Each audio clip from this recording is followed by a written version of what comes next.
Thiago Silva the other night, I was at the match, of course. Real Madrid were in town and got through to the semi-final of the Champions League. They eliminated Chelsea, but Thiago Silva was speaking after the match. He was being interviewed by one of his fellow Brazilians and was speaking in Portuguese, but basically he was talking about the ownership and the Chelsea rebuild. He says, I think the first step has been made.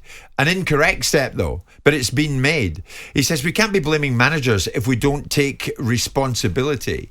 He says, there's always going to be someone upset because not everyone can play. He's talking about the number of signings that Chelsea under the American ownership have made.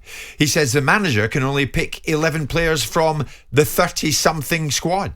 He says, that's tough. Some can't make the squad. We signed 8 players in January. We need to stop and put a strategy in place. Otherwise, next season, we might well make the same mistake.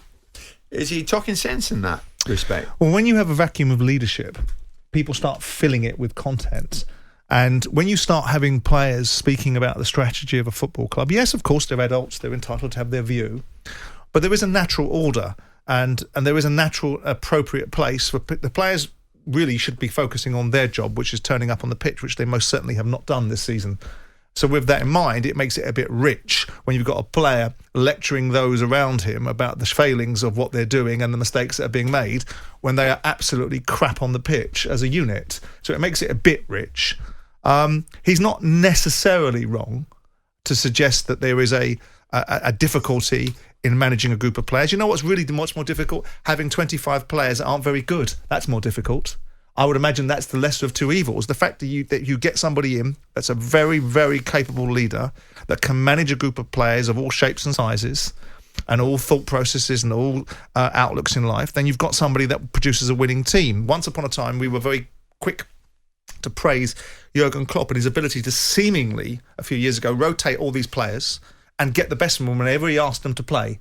And there were players that were big players that weren't getting in the team, that weren't getting into the starting 11, that must have had the same frustrations and the same challenges as Chelsea are having. And with that in mind, you know, you say to yourself, well, that's a leader that manages the resources he's got. And these managers want endless amounts of players. They want butter mountains of players. And then when you give them a butter mountain of players and you give them too many players, I mean, you can't do right for doing wrong sometimes.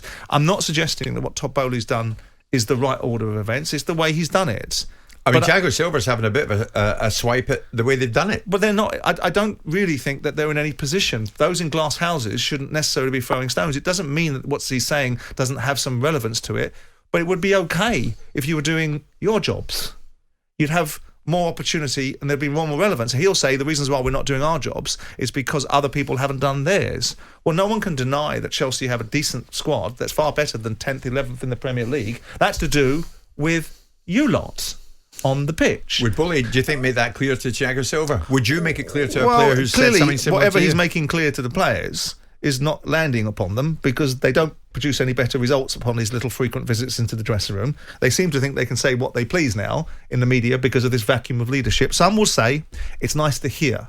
Yes, that's great. You want people to have freedom of expression and be able to express their views. But then what happens is he'll get up, they'll all get up, they'll bleed anarchy. What you need to have is control. You want to hear from the manager. What you want is a player coming out telling you the usual platitudes. It's a game of two halves. We take one game at a time and we'll take that from you. That's what we're used to hearing from you lot. In Portuguese. Let's get on with a manager occupying that space. And that's the problem that you've got when you've got a vacuum of leadership. Yeah. In the vacuum, someone else comes along and starts filling it with content.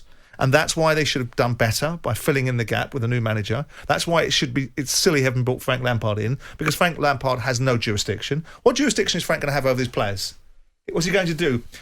Cajole them into believing that he's Super Frank and that they really must like him, so they play for him for the next 10 games, knowing full well he's going to go out the door. What leverage does Frank have besides a big paycheck and maybe this fantasy of having beaten Real Madrid and doing something that Roberto Di Matteo did? Other than that, waste of time. So you say to Thiago Silva, maybe stick to what happens on the pitch when you're talking post-match. People would say, well, that's the typical reaction of somebody that used to own a business because you expect your employees to be pros. No, I expect everybody to understand their place in the food chain. And if you're doing your job and your job is so remarkably well attuned, then by all means have your say. But you don't do your jobs. You haven't done your jobs. Right. So why don't you be quiet and get on with your jobs?